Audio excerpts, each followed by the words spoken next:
जय जगन्नाथ फ्रेंड्स ओडिया सुख संसार चैनल को आपण को बहुत बहुत स्वागत। कन्या राशि राशि अधिपति आपणकर होचंदी बुधदेव। एप्रिल 2026 टी आपणकर किपर रहइबो देखंतु किछि टिप्स मध्ये मु आपण को कहिबी। आपणकर कैरियर बिजनेस व्यापार सब किछि केमिति रहिबो एवं कोन प्रतिकार करबा आवश्यक से सब विषय में आपण सह आलोचना करिबी एही वीडियो माध्यम रे। कन्या राशि गोटे कथा जानि रखु सब चमकिबा जिनस हीरा न थाए फ्रेंड्स। सब चमकिबा जिनस हीरा न थाए सेमिति आपणक लाइफ रे प्रत्येक गोटे जो व्यक्ति आस्थांती ना से माने सब व्यक्ति विश्वसनीय व्यक्ति मध्ये न थांती। ए कथा बुझिबा आवश्यक। बुझिबाले तेणु कहा उपरे एति सडनली विश्वास करंतु नहीं कि मो लाइफ को आछि माने किछि लोके आपन सहित 2 दिन एमिति कथा हितांती कि पूरा आपणकर माने कौन माने स्टैंडर्ड क्लास 1 रु आपणकर जेतिकी जहाँ भी स्टोरी से माने आपन जेतिकी जानिचंती सेतिकी स्टोरी से जानिबा को चेष्टा करिवे। आपन लागिबो कि ये पूरा माने सब मो विषय जानिछ मते पसंद करछि बोली किंतु एमिति वास्तव में हे न थाए। आपणकर देखंतु भाग्याधिपति होचनी शुक्र। राशि अधिपति आपणकर होचनी बुध किंतु भाग्याधिपति शुक्र। शुक्रंकर स्थिति वर्तमान भल नहीं। शुक्र अष्टम घर रही तो शुक्र जो पर्यंत अष्टम घर रही आपड़ जहाँ भी करेंगे से ऑब्स्टेकल आसो ही आसो। किसी नुआ सोफा किणवा को चाहूँगी गाड़ी किणवा को चाहूँगी किंबा किसी घर मरामती काम जब करने को चाहूँगी तो टी अटकी जातु।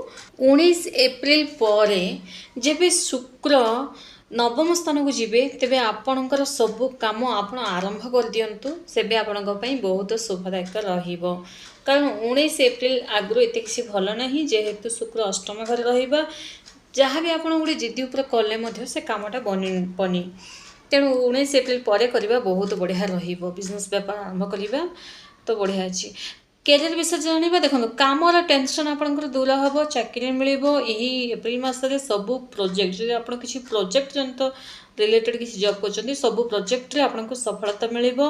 आपनकर जे भी वर्कमेट गुडाक अच्छे आपण भल संपर्क तांकर बनिबो माने सहकर्मी मानकर सह संपर्क भल रहिबो मधुर हेबो एवं आपणकर जे बॉस अच्छे से भी आपणक काम रे से आपणकर प्रशंसा करिवे आपणकर काम को पसंद करिवे आपणकर सैलरी बढ़िबो काम प्रति आपणकर इंटरेस्ट बढ़िबो एवं ता सह जो माने रिसेंटली पास आउट हेचंती जॉब पे सर्च करचंती कन्या राशि वाले निश्चित भाव में आपनको जॉब मध्य मिलिबो। जॉब रो अपॉर्चुनिटी आसीबा को लागिबो एवं बिजनेस व्यापार देखो जो मैंने शेयर मार्केटिंग रही भल रही बिजनेस व्यापार भल रही डेली इनकम भल रही बिजनेस व्यापार भल रोजगार देखा पाइबे कस्टमर आसवाक लगे और आपणकर बिजनेस आगू बढ़ आपण बिजनेस आपण सक्सेस पाइबे।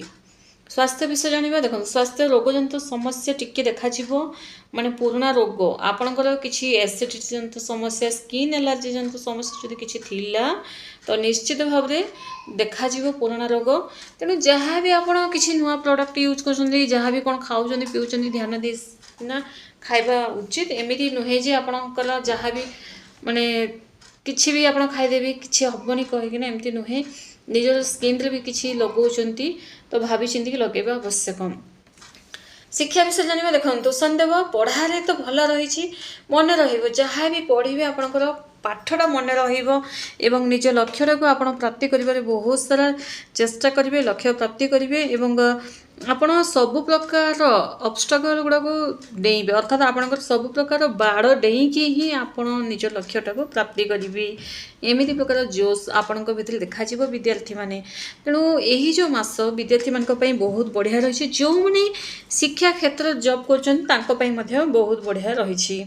लव रिलेशन विषय जानिबा देखंतु लव रिलेशन रे बहुत सारा चैलेंजेस देखा पाइबे बहुत सारा चैलेंजेस आसिले मध्य दुई जन भितर मिसअंडरस्टैंडिंग दूर हम। चैलेंजेस केमिति आसीबो माने किछि आपणकर फैमिली लोके जानिबे किंबा तांको फैमिली लोके जानिबे आपणकर रिलेशन टाको पसंद मध्य करना पारंती किंबा किछि डाउट ले मध्य पड़ी पारंती किछि सांग साथी मानकर मिछ कथारे मध्य पड़ी पारंती संदेह जंत देखा जिवो।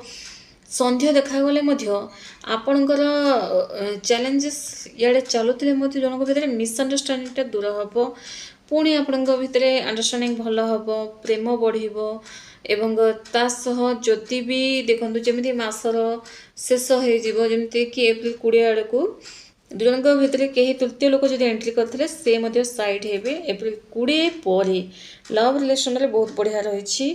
ଏବଂ ଦେଖନ୍ତୁ ନିଜ ଲଭ୍ମେଟ୍ ସହ କୌଣସି ପ୍ରକାର ଆର୍ଗୁମେଣ୍ଟ କରନ୍ତୁ ନାହିଁ, କାରଣ ଆପଣ ଯଦି କିଛି ଛୋଟ ଛୋଟ କଥାରେ ବାହାରେ ଲୋକଙ୍କ କଥାରେ ପଡ଼ି ଯଦି ଆର୍ଗୁମେଣ୍ଟ କରିଯିବେ ତ ହୁଏତ ଆପଣଙ୍କ ନମ୍ବର ମଧ୍ୟ ବ୍ଲକ୍ ମଧ୍ୟ ହେଇପାରେ।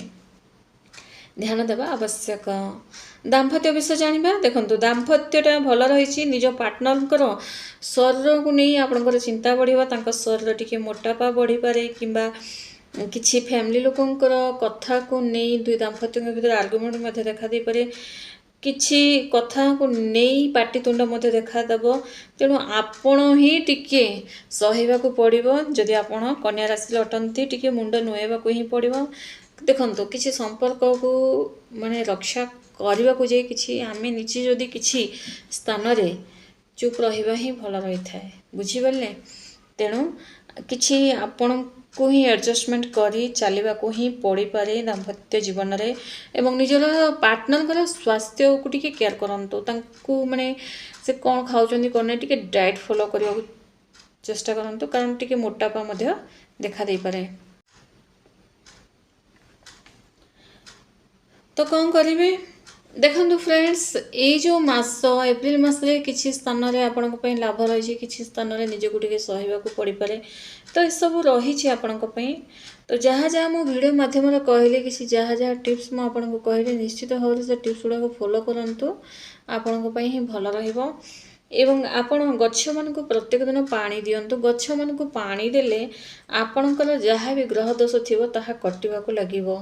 ଗଛମାନଙ୍କୁ ନିଶ୍ଚିତ ଭାବରେ ପାଣି ଦିଅନ୍ତୁ। ଏବଂ ଆପଣ ଗଣେଶ ଭଗବାନଙ୍କର ପୂଜା ଅର୍ଚ୍ଚନା କରନ୍ତୁ। ଧୁବ ଘାସ ଗଣେଶ ଭଗବାନଙ୍କୁ ଚଢ଼ାନ୍ତୁ। ଧୁବ ଘାସ ଚଢ଼ାଇବା ଦ୍ୱାରା କ'ଣ ହେବ ନା ଆପଣଙ୍କର ଯାହା ବି ଅବଷ୍ଟକଲ୍ ଆସୁଥିବ ଲାଇଫରେ ସେ ଅବଷ୍ଟକଲ୍ ଗୁଡ଼ାକ ଦୂର ହେବ ଏବଂ ଆପଣ ସବୁ କାମରେ ସଫଳତା ଆପଣଙ୍କୁ ମିଳିବ।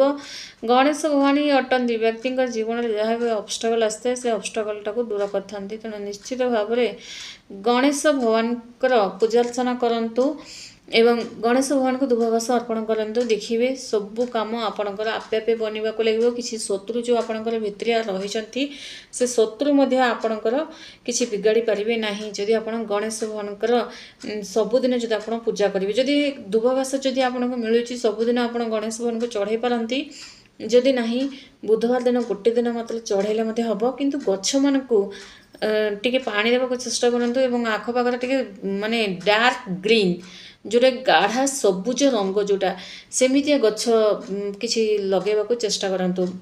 ଦେଖନ୍ତୁ ସବୁ ଗଛ ତ ସବୁଜ ହିଁ ଥାଏ, କିନ୍ତୁ ଯେଉଁଟା ବେଶୀ ଦେଖିବେ ଡାର୍କ ଗ୍ରୀନ୍ ଥାଏ, ବେଶୀ ଡାର୍କ ଗ୍ରୀନ୍ ଥାଏ ସେମିତିଆ ଗଛ ନିଶ୍ଚିତ ଭାବରେ ଲଗାଇବାକୁ ଚେଷ୍ଟା କରନ୍ତୁ। ସେମିତିଆ ଗଛ ଲଗାଇଲେ କ'ଣ ହେବ ନା ଆପଣଙ୍କର କିସ୍ମତ ବଦଳିବାକୁ ଲାଗିବ, ଭାଗ୍ୟ ବଦଳିବାକୁ ଲାଗିବ। ଯେଉଁ ଭାଗ୍ୟରେ ଆପଣଙ୍କର ଯେଉଁ ତାଲା ପଡ଼ିଛି, ଆଗକୁ ବଢ଼ି ପାରୁନାହାନ୍ତି, କ'ଣ କରିବି ବହୁତ ସାରା ଚେଷ୍ଟା କରୁଛନ୍ତି, ଭାବୁଛନ୍ତି ବହୁତ ସାରା, କିଛି ଲୋକେ ଆପଣଙ୍କ ସହ ମିଶୁନାହାନ୍ତି, ଗୋଟେ ଜାଗାକୁ ଆପଣ ଯାଉଛନ୍ତି ମାନ ସମ୍ମାନର ଟିକେ ଯେଉଁ କମି ଦେଖାହେଉଛି, ଆପଣଙ୍କ ପାଇଁ ଏଇଟା ହିଁ ଗୋଟେ ବେଷ୍ଟ ଉପାୟ। ତ ଗଛ ଲଗାନ୍ତୁ, ଗଛମାନଙ୍କୁ ପାଣି ଦିଅନ୍ତୁ, ଏଥିରେ ଆପଣଙ୍କ ମନ ଶାନ୍ତ ରହିବ ଏବଂ ଆପଣଙ୍କର ଆଖି ସାମ୍ନାକୁ ଦେଖାଯାଉଥିବା ଜିନିଷ ହେଉଛି ମନ ଶାନ୍ତ ରହିବ। କିନ୍ତୁ ଗ୍ରହ ଦୋଷ ସେଇଠି ଆପେ ଆପେ କଟିବାକୁ ଲାଗିବ, ଶାନ୍ତ ହେବାକୁ ଲାଗିବ। ସେଇ ପରିବର୍ତ୍ତନ ମଧ୍ୟ ନିଜ ଆଖି ସାମ୍ନାରେ ମଧ୍ୟ ଦେଖିବାକୁ ପାଇପାରିବେ। କନ୍ୟା ରାଶି ଭିଡ଼ିଓ ଯଦି ଆପଣଙ୍କ ମନ ଛୁଇଁଥାଏ ତାହେଲେ ଗୋଟେ ଲାଇକ୍ ସହ କମେଣ୍ଟସରେ ଶ୍ରଦ୍ଧାର ସହ ହର ହର ମହାଦେବ ନିଶ୍ଚୟ ଲେଖନ୍ତୁ। ଧନ୍ୟବାଦ।